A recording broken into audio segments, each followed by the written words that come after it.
बिस्मिल्लाहिर्रहमानिर्रहीम। Dear students, अभी हम डिस्कस करेंगे आपके चैप्टर नंबर 3, ये बल्कि आपकी ईटा टेस्ट नंबर 3 जो था उसके सोल्यूशन को डिस्कस करेंगे, केमिस्ट्री वाले पोर्शन को।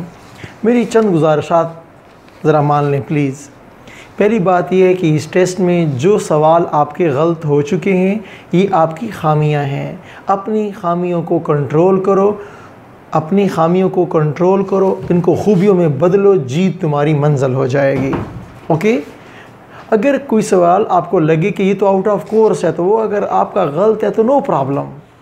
मैंने खुद अपने तौर पे तो ट्राई किया कि विद इन कोर्स है, लेकिन फिर भी एज ए स्टूडेंट अगर आपके माइंड में ऐसी बात आती है तो please don't worry for that, काम कीजिए। ठीक है जी। और अब जब मैं सलूशन करूं तो इसमें इस बात पे कोशिश कीजिए कि मैं उस सवाल को हल कैसे करता हूं, शॉर्टकट कैसे करता हूं। आपको इस बात पे बड़ी तवज्जो देनी है। आप में से जो लायक तलबा हैं उनको चाहिए कि कम से कम टाइम कैसे लगेगा इस सवाल को हल करने में, और जो दरमियानी लेवल के हैं वो अगर ये कर लें कि सवाल कैसे ठीक होगा, वो फ़िलहाल इसके ऊपर ट्राई करें। सवाल को ठीक करना और विद इन टाइम करना जीत के लिए बहुत ज़रूरी है। तो आइए देखते हैं जनाब।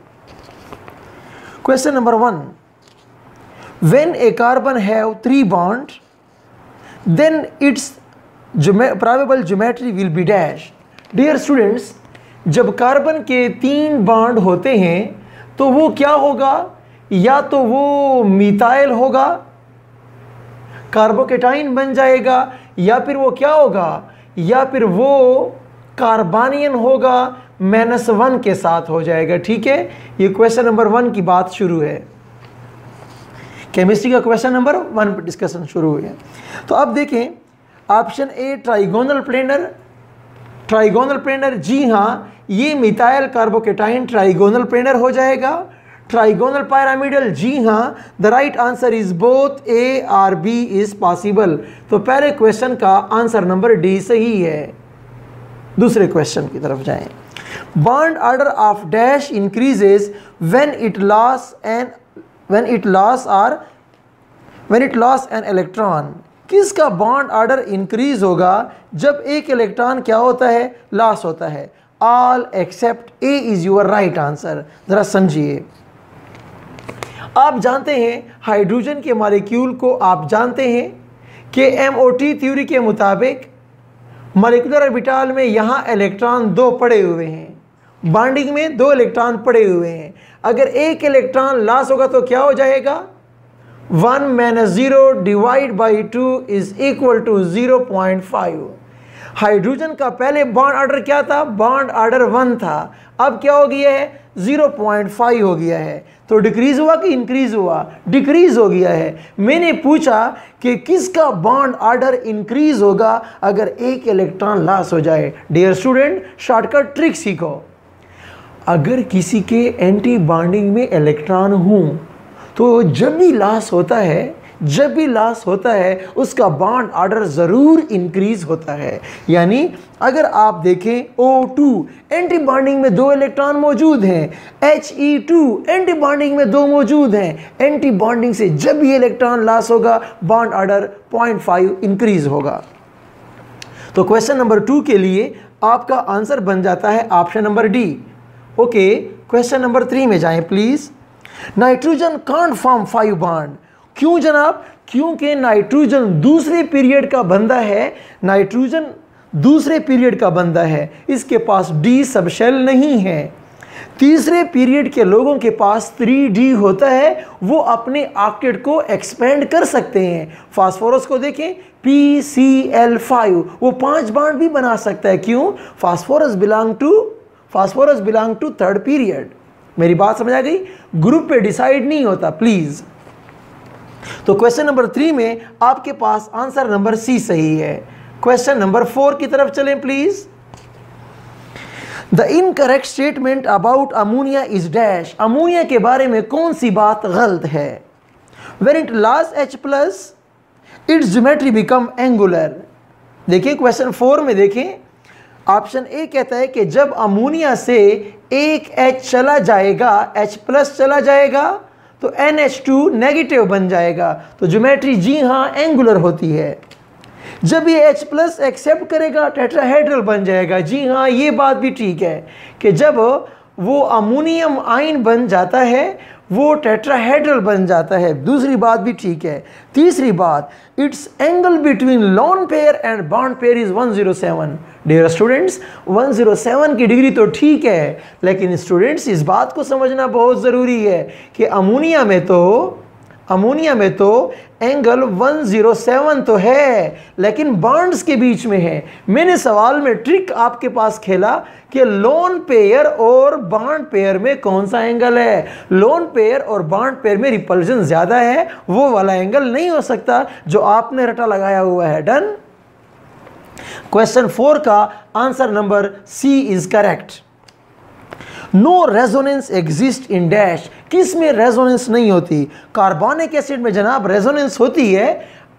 ये मैं क्वेश्चन नंबर 5 को इधर लिख रहा हूं प्लीज। क्वेश्चन 5, कार्बोनिक एसिड में डियर स्टूडेंट्स रेजोनेंस होती है। समझा करें, ये देखें लोन पेयर यहां मौजूद है। ये लोन पेयर अगर ये इधर आ जाएगा तो ये बॉन्ड ऊपर जाएंगे, रेजोनेंस इज देयर।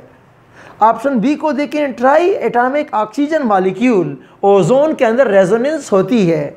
मैंने सवाल में क्या पूछा? किसमें रेजोनेंस नहीं होती? Option C, dear student acetaldehyde में कोई चांस रेजोनेंस का नहीं है। कैसे करोगे रेजोनेंस? क्या लोन पेयर को इधर ले आओगे? जरा लेकर आ जाओ, खैर है, ड्रामा कर लो। आ गया है, अब कौन सा बॉन्ड हटाओगे? ये तो सिग्मा बॉन्ड है, सिग्मा बॉन्ड तो मूव ही नहीं करते, किधर लेकर जाओगे? तो प्लीज एसिटल्डिहाइड में रेजोनेंस मुमकिन नहीं है। The right answer is C. तो 5वें क्वेश्चन के लिए सी जवाब को याद रखिए। क्वेश्चन नंबर 6 पे आ जाएं please. The ratio between bond order 1 bond order 1.5 in benzene is dash. Dear students, वो पूछ रहा है कि बेंजीन में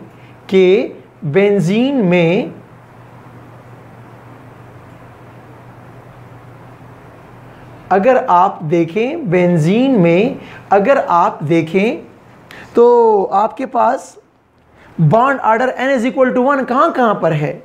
डियर स्टूडेंट्स, ये कौन सा बॉन्ड है? सिग्मा। ये आपके पास बॉन्ड ऑर्डर क्या होगा? 1 होगा। बॉन्ड ऑर्डर 1 1 1 1 1 कितने बॉन्ड हो गए? तो कहते हैं कि बॉन्ड ऑर्डर जो 1 वाले हैं तो वो तो 6 ऐसे हैं, 6 बॉन्ड ऐसे हैं जिनका बॉन्ड ऑर्डर 1 होता है। ओके, और अब वो कहते हैं कि बॉन्ड ऑर्डर 1.5 वाले कितने हैं? डियर स्टूडेंट्स, ये वाला बॉन्ड, ये वाला बॉन्ड, ये वाला बॉन्ड, ये वाला बॉन्ड, ये वाला बॉन्ड और ये वाले बॉन्ड, कितने बॉन्ड हो गए? 6 बॉन्ड हो गए। बेंजीन में कोई कार्बन कार्बन डबल बॉन्ड नहीं, कोई कार्बन कार्बन सिंगल बॉन्ड नहीं। बेंजीन के सारे बॉन्ड का ऑर्डर 1.5 होता है। तो तुम्हारे पास क्या हो गए? 6 बॉन्ड 1.5 वाले हो गए। 6 कैंसल, 1:1 रेशो आपको मुबारक हो। तो क्वेश्चन नंबर 6 का answer number A is correct answer. Okay, question number 7 पे जाते हैं। The right answer is A. Bond angle in lead chloride can't be dash. मैंने पूछा कि लेड क्लोराइड में बॉन्ड एंगल कौन से वाला नहीं हो सकता? कौन से वाला नहीं हो सकता? तो जनाब 120 तो नहीं हो सकता। क्यों? आपकी बुक में लिखा हुआ है कि टिन क्लोराइड में जो बॉन्ड एंगल होता है वो लेस देन 120 होता है, 120 से लेस होता है। तो 120 तो फिर लेड में कैसे हो सकता है? एक बात। फिर मैंने कहा 180 तो इम्पॉसिबल हो गया है। फिर मैंने पूछा कि 90, जनाब 90 का एंगल बहुत छोटा है, थोड़ा गुजारा करें। मेरी बात आप सुन रहे हैं? देखें, अगर वाटर को देखो, वाटर के 2 लोन पेयर हैं तो वो बॉन्डों को बड़ा करीब कर देंगे। तो 120 से कम तो होगा। यहाँ पर भी क्या होगा? Angle will be less than 120, लेकिन इतना भी कम नहीं है कि 90 का एंगल बन जाए। थोड़ा गुजारा करें। The right answer is none of these. Question number 7 के लिए आपके पास ई वाला ऑप्शन ठीक है। प्लीज डियर स्टूडेंट्स, मेरी बातों को क्लियरली समझें। The correct statement about mesomerism is dash. Resonance के लिए कौन सी बात ठीक है? पहली बात, resonance hybrid is the best actual, ये एक्चुअल का लफ्ज गलत है। रेजोनेंस हाइब्रिड बेस्ट है लेकिन इमेजिनरी है, अनरियल है, एक्चुअल नहीं है। ओके, पहली बात गलत हो गई। दूसरी बात, hybrid orbital can't involve in resonance, गलत है जनाब। हाइब्रिड ऑर्बिटल में तो लोन पेयर हो सकता है। जब लोन पेयर, ये देखें कार्बोनिक एसिड में ये जो ऑक्सीजन है, ये ऑक्सीजन आपके पास sp3 है, इसके हाइब्रिड ऑर्बिटल का लोन पेयर मूव कर सकता है। हाइब्रिड ऑर्बिटल ने अगर सिग्मा बॉन्ड बनाया है, रेजोनेंस में इन्वॉल्व नहीं हो सकता। लेकिन अगर उसका लोन पेयर है तो lone pair containing hybrid orbital can take part in resonance. पकड़ लो ये बात मजबूती के साथ। दूसरी बात भी गलत हो गई। तीसरी बात, simple leave structure can't explain resonance. Simple leave structure can't explain resonance. आपकी बुक की लाइन है कि सिंपल लीव स्ट्रक्चर जो है वो रेजोनेंस के स्ट्रक्चर को एक्सप्लेन नहीं कर सकते। तो हमने भी तो ये लिखा है, the correct statement is option number C. Question number 8 के लिए सी है। क्वेश्चन नंबर 8 के लिए करेक्ट स्टेटमेंट क्या है? ऑप्शन नंबर सी है। ओके, की में जो इनको मैंने की दी थी वो गलती से मैंने डी दिया है। अपना एक एक नंबर आप बढ़ा लेंगे। ओके, एक एक नंबर मैं भी रिजल्ट के अंदर एक एक नंबर सबका बढ़ा दूंगा। ओके, क्वेश्चन नंबर 8 के लिए आंसर क्या है? सी है। मैंने गलती से इनको ऑप्शन डी कहा था, तो आप सबके एक एक नंबर खुद हम बढ़ा देंगे, आप फिक्र ना करें, रिजल्ट अभी आउट नहीं हुआ। ओके, क्वेश्चन नंबर 9 पे आ जाए, शाबाश। The internuclear axes act as a dash for the pi bonding electron of nitrogen molecule. Dear students, ये देखें, ये नाइट्रोजन का मॉलिक्यूल है, इसका py दूर से पाई बॉन्ड बनाएगा, इसका pz दूर से पाई बॉन्ड बनाएंगे। डन। अब इंटरन्यूक्लियर एक्सेस, मैं ये जगह पूछ रहा हूँ, पता हो, मैं सिग्मा बॉन्ड की बात पूछ रहा हूं, इसको बोलते हैं इंटरन्यूक्लियर डिस्टेंस। तो मैंने पूछा कि जो इंटरन्यूक्लियर डिस्टेंस है, क्या यहां पर पाई इलेक्ट्रॉन होते हैं? नहीं जनाब, पाई तो ऊपर हैं, पाई तो नीचे हैं, बीच में पाई नहीं होते। जहां पाई नहीं होते उसको बोलते हैं कि ये नोड है पाई बॉन्ड के इलेक्ट्रॉन के लिए। सिग्मा के बॉन्ड के इलेक्ट्रॉन के लिए यहाँ तो सिग्मा के इलेक्ट्रॉन हैं, इस बीच वाली लाइन पर पाई बॉन्ड के इलेक्ट्रॉन नहीं है। जहाँ पाई बॉन्ड के इलेक्ट्रॉन नहीं हो उस इलाके को हम नोड बोलते हैं। डन। तो आपके पास क्वेश्चन नंबर 9 के लिए आपके पास option number A is correct. Please question number 10 पे आ जाएं, hurry up. In an oxygen molecule, number of pi electron above the sigma bond is, फिर वही बात है कि ऑक्सीजन मॉलिक्यूल में डबल कोवेलेंट बॉन्ड होता है। ओके, तो ये पाई इलेक्ट्रॉन कैसे होगा? ये पाई और ये पाई दूर से क्या बन रहा है? पाई बॉन्ड बन रहा है। डियर स्टूडेंट्स, बात को पकड़ो, पाई बॉन्ड की जगह दो होती हैं, ऊपर भी होता है, नीचे भी होता है। डियर स्टूडेंट्स, पाई बॉन्ड में 2 इलेक्ट्रॉन होते हैं, ये एक इलेक्ट्रॉन ऊपर होता है, ये एक इलेक्ट्रॉन नीचे होता है, 2 ऊपर नहीं है।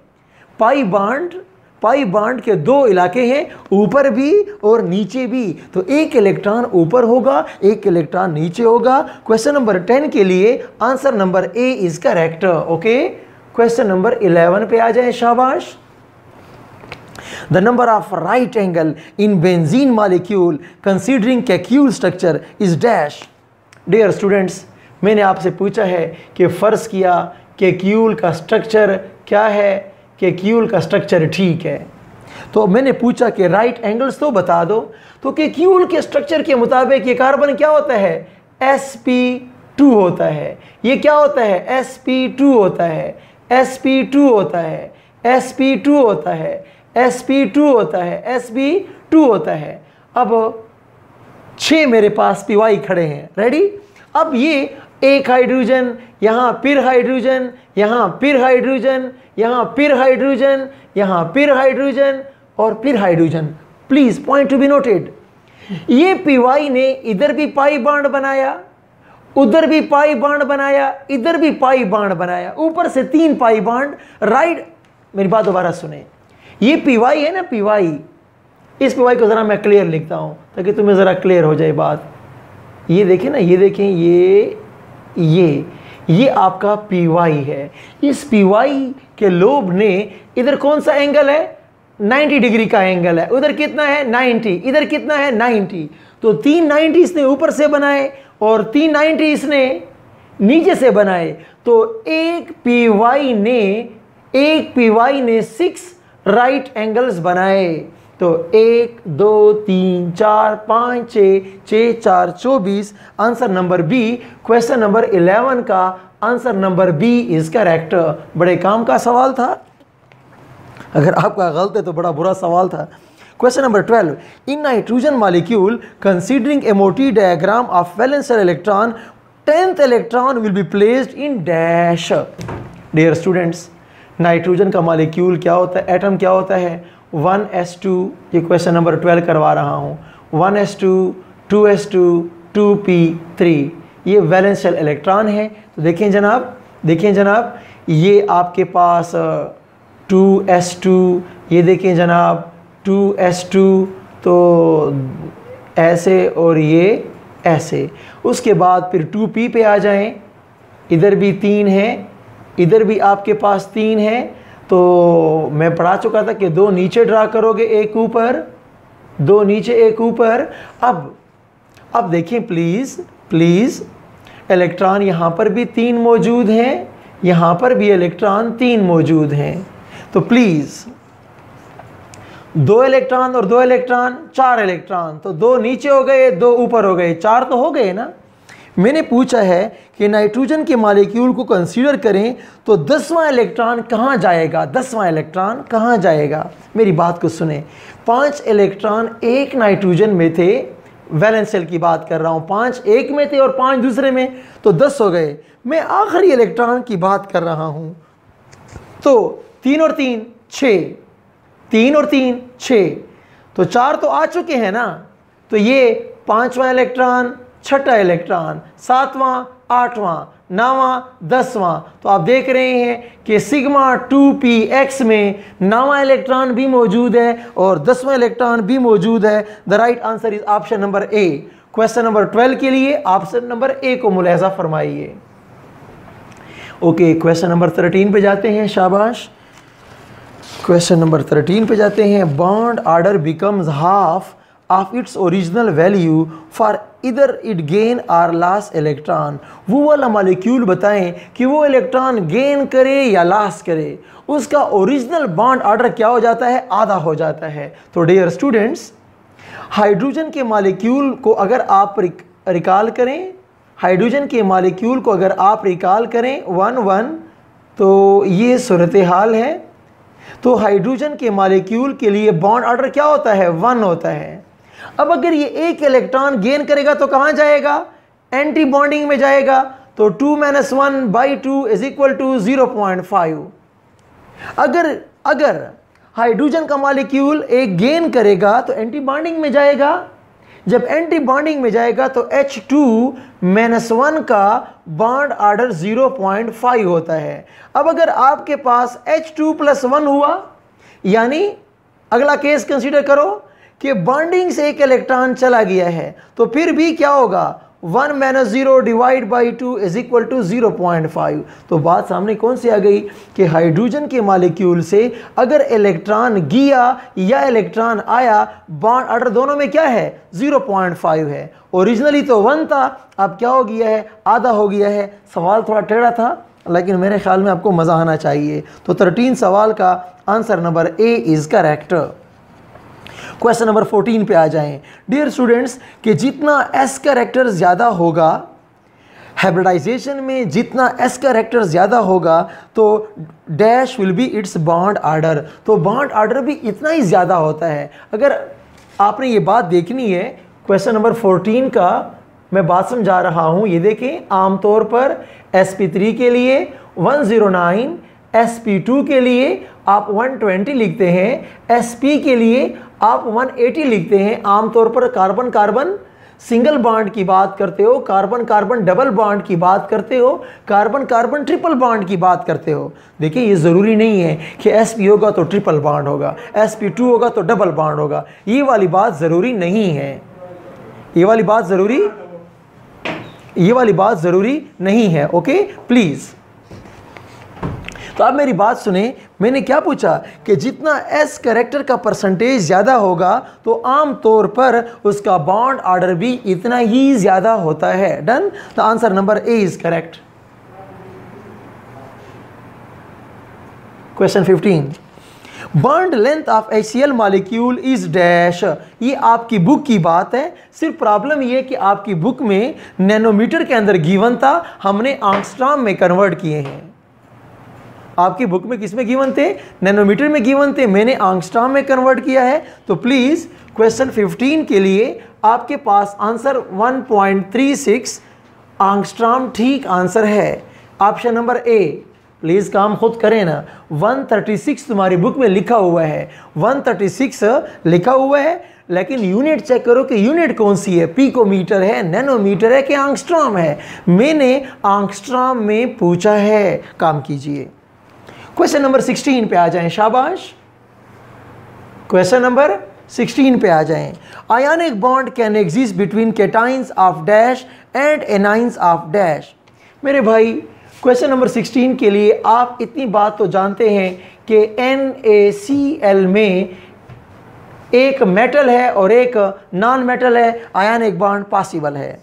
अब दूसरी बात देखें, नॉन मेटल और नॉन मेटल में देखें, ये देखें PCl4 positive, PCl6 negative. The bond between positive phosphorus and negative phosphorus is आयनिक, इसलिए PCl5 का डाइमर सॉलिड होता है। नहीं मानते हो? एक और एग्जांपल भी दे दूं, चलें।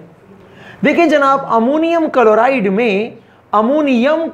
में N पॉजिटिव होता है, क्लोराइड नेगेटिव होता है। तो लोगों, नाइट्रोजन भी नॉन मेटल है, क्लोराइड भी नॉन मेटल है, तो नॉन मेटल के भी केटाइन और एनाइन के दरमियान बॉन्ड क्या हो सकता है? आयनिक हो सकता है। The right answer is both A and B. Question number 16 का आपके पास डी आंसर सही है। क्वेश्चन नंबर 17 पे आ जाएं प्लीज।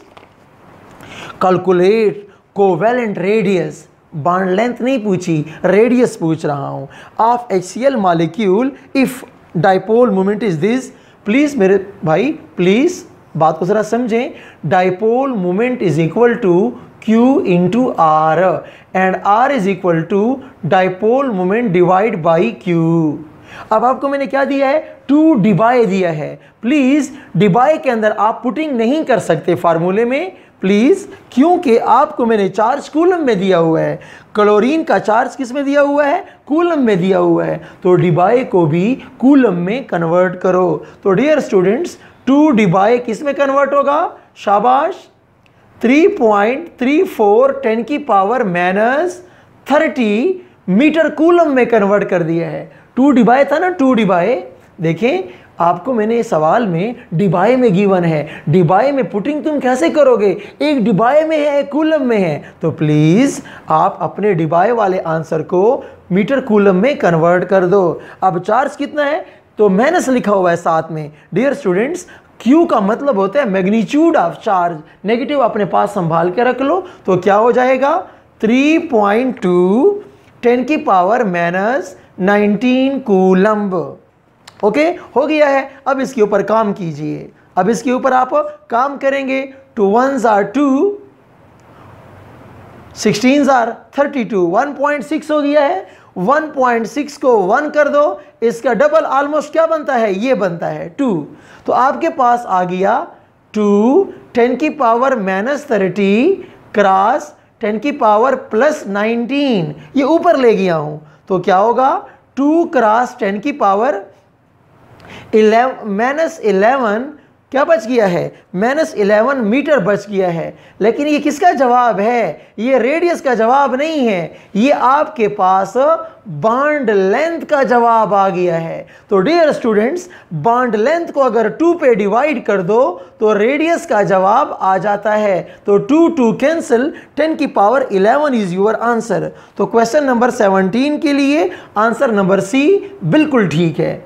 देखें स्टूडेंट्स, ये जो आर है ना, आर से हम बॉन्ड लेंथ को शो कर रहे होते हैं। तो पहले आपने बॉन्ड लेंथ मालूम कर ली है, फिर बॉन्ड लेंथ को आपने 2 पर डिवाइड किया है। प्लीज बातों को सीखें।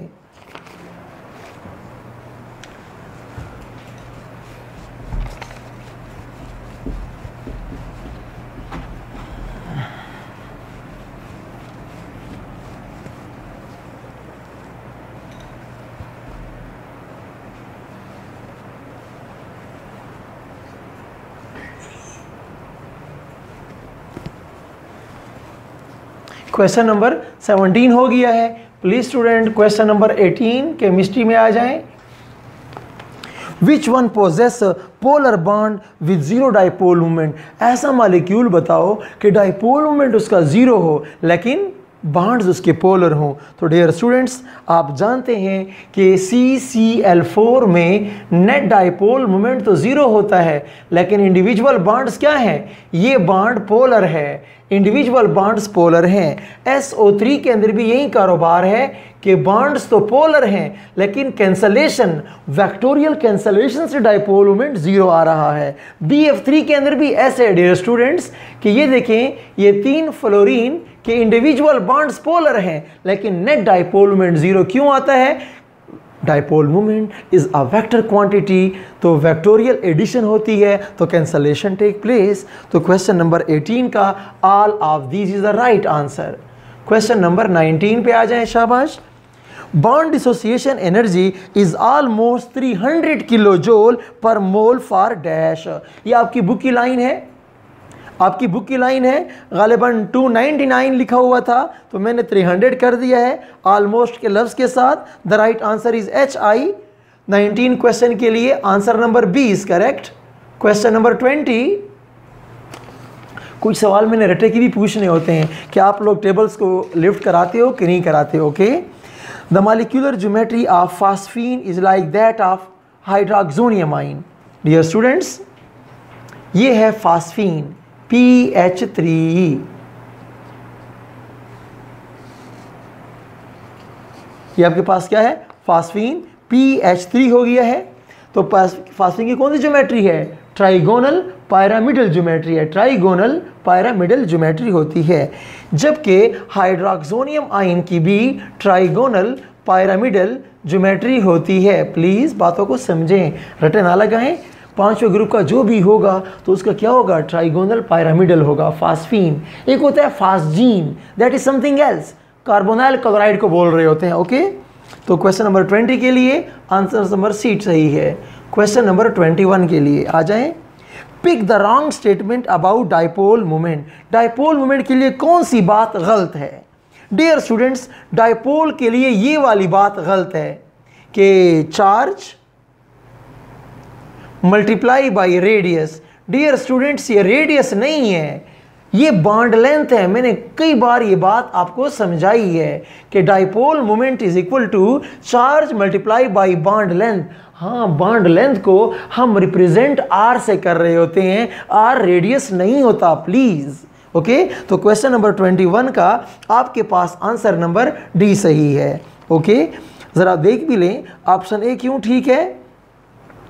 ऑप्शन ए आपके पास ये कि डाइपोल मोमेंट का मोनोऑक्साइड का ज़्यादा होता है। जी हाँ, 0.11 डिवाई उसकी वैल्यू है, CO2 का 0 होता है, SO2 का 1.62 होता है, SO3 का 0 होता है। और ऑप्शन सी बड़ा इंपॉर्टेंट है, ज़रा देखो कि मीटर कूलम बड़ा होता है ESU सेंटीमीटर से, ESU सेंटीमीटर बड़ा होता है डिबाई से। मैंने क्लास में कन्वर्जन्स करवाए थे, उम्मीद है आप समझते होंगे। तो क्वेश्चन नंबर 61 में था ना कि रॉन्ग स्टेटमेंट, तो ऑप्शन नंबर डी में रॉन्ग स्टेटमेंट गिवन है। क्वेश्चन नंबर 62 में आ जाएं, यानी कि क्वेश्चन नंबर 22 में आ जाएं। सॉरी, ये पहले वाला क्वेश्चन नंबर 21 था। Okay, H2+1 H2-1 ions have the same bond order of 0.5. कहते हैं कि H2+1 का भी बॉन्ड ऑर्डर 0.5 है, H2-1 का भी बॉन्ड ऑर्डर 0.5 है। फिर भी ये बताएं कि H2+1 जो होता है वो मोर स्टेबल होता है बनिस्बत H2-1 के। डायग्राम ड्रा करें तो H2-1 में क्या है, आपके पास एंटी बॉन्डिंग में एक इलेक्ट्रॉन मौजूद होता है, जबकि यहाँ पर कोई भी इलेक्ट्रॉन एंटी बॉन्डिंग में मौजूद नहीं है। वैसे देखो तो बॉन्ड ऑर्डर बराबर है तो स्टेबिलिटी बराबर होनी चाहिए, लेकिन क्वेश्चन वाला कह रहा है कि लेट अगर इसकी स्टेबिलिटी ज़्यादा है बनिस्बत इसके तो तुम क्या जवाब दोगे? तो ये जवाब दोगे कि जनाब H2+1 में कोई एंटी बॉन्डिंग इलेक्ट्रॉन नहीं है और यहाँ पर एंटी बॉन्डिंग इलेक्ट्रॉन मौजूद है। Okay, the right answer is option number C. Hurry up. Question number 23 पे आ जाएं। When nitrogen changes to N2+1, कहते हैं कि जब नाइट्रोजन से क्या बनाते हो तुम N2+1 बनाते हो, तो जब N2 था तो बॉन्ड ऑर्डर तो 3 था, लेकिन जब N2+1 हो गया है, एक इलेक्ट्रॉन बॉन्डिंग से चला गया है, तो बॉन्ड ऑर्डर क्या हो जाएगा डियर स्टूडेंट्स? बॉन्ड ऑर्डर कम हो गया है। जब बॉन्ड ऑर्डर कम हो जाएगा तो फिर बॉन्ड ऑर्डर के अगर बॉन्ड ऑर्डर डिक्रीज हो जाएगा तो डियर स्टूडेंट्स फिर बॉन्ड लेंथ क्या हो जाती है? बॉन्ड लेंथ इंक्रीज हो जाती है। तो मेरा सवाल अब सुनिए, एक बात तो मैंने ये पूछी है, दूसरी बात मैंने ये पूछी है कि O2 से जब O2+1 बना तो पहले बॉन्ड ऑर्डर 2 था, अब बॉन्ड ऑर्डर 2.5 हो गया। क्या हो गया है? 2.5 हो गया है। तो अब क्या होगा? बॉन्ड ऑर्डर क्या हो गया है? बढ़ गया है, तो लेंथ क्या हो जाएगी? तो लेंथ डिक्रीज हो जाएगी। तो पहले केस में इंक्रीज है, दूसरे केस में डिक्रीज है। तो क्वेश्चन नंबर 23 के लिए ऑप्शन नंबर ए आपका वेट कर रहा है। सवाल थोड़े पेचीदा हैं, लेकिन आपके लिए सवाल बहुत ही इंपॉर्टेंट है। आपका गलत भी हुआ है, अभी भी आप सीख लें। आपका मेंटल ओवरहालिंग हो रही है, आपकी ईटा की ज़बरदस्त प्रिपरेशन कराई जा रही है। ओके, प्लीज़ हिम्मत ना हारें, हिम्मत करते रहें, अल्लाह की मदद ज़रूर आएगी इंशाल्लाह। Question number 24, the ratio of atomic orbital, कहते हैं कि एसिटाइलिन में आ जाएं, एसिटाइलिन में आ जाएं। ओके,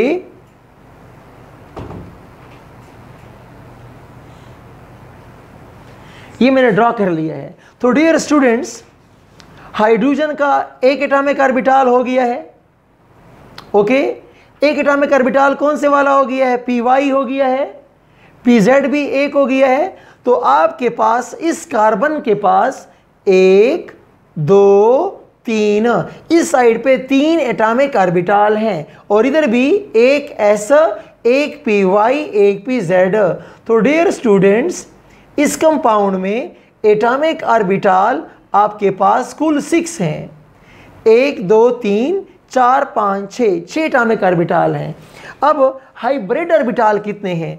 एक sp इधर है, एक sp इधर है, एक sp इधर है, एक sp इधर है। तो 1 2 3 4 मेरे पास 4 मेरे पास हाइब्रिड ऑर्बिटल हैं। टू 2 आर 4, टू 3 आर 6, 3:2 आपके पास आंसर आ रहा है। लेकिन बुक में आप क्वेश्चन में देखें तो आंसर ए में मुझसे गलती से क्या हुआ पड़ा है? 2:3 हुआ है। इसीलिए आप सबको इस क्वेश्चन में मार्क्स दिए गए हैं। मेरी बात सुने, क्वेश्चन 24 का ओरिजिनल आंसर ये है। चूंकि कंपोजिंग मिस्टेक से क्या हुआ पड़ा है? 2:3 आया हुआ है, इसीलिए आप सबको इसके मार्क्स अवार्ड किए जा चुके हैं। ओके, मेरी बात समझ रहे हैं? आंसर क्या था? 3:2, लेकिन गलती से क्या हुआ पड़ा है? 2:3 आया हुआ है, इसीलिए आप सबको मार्क्स दिए गए हैं। यानी जिसका जो भी ऑप्शन जिसने लगाया हमने सबको मार्क्स दे दिए होते हैं। ओके, बड़ा मज़े का सवाल था, थोड़ा ख़राब हो गया है। ओके, अब पता नहीं हमारा शाजी जिम्मेदार है कि मेरा कंपोज़र सामने बैठा कि नहीं नहीं मैं कसूरवार नहीं हूँ, आप खुद हैं। तो चलो ठीक है, मैं मानता हूँ, अगरचे कभी माना तो नहीं है। क्वेश्चन नंबर 65 पे आ जाएं, शाबाश, टाइम कम है। क्वेश्चन नंबर 65 पे, सॉरी मेरे पास ये 25 है, आपके पास पता नहीं 65 होगा शायद। द शेप बताइए। डियर स्टूडेंट्स SO2 की शेप ये वाली होती है, तो कौन सी शेप है? एंगुलर शेप है। SO3 की शेप कौन सी होती है? ट्राइगोनल प्लेनर होती है। ओके, और सल्फाइड की शेप कौन सी होती है? डियर स्टूडेंट्स ये बड़ा इंपॉर्टेंट है, सल्फाइट। तो S के पास एक लोन पेयर बचा हुआ है, ये ट्राइगोनल पिरामिडल होता है। और सल्फेट की शेप तो फिर आप सबको पता है कि sulphate is tetrahedral. Option number ए सही है। ओके, क्वेश्चन 25 ऑप्शन ए सही है। क्वेश्चन नंबर 26 पे भागें, शाबाश।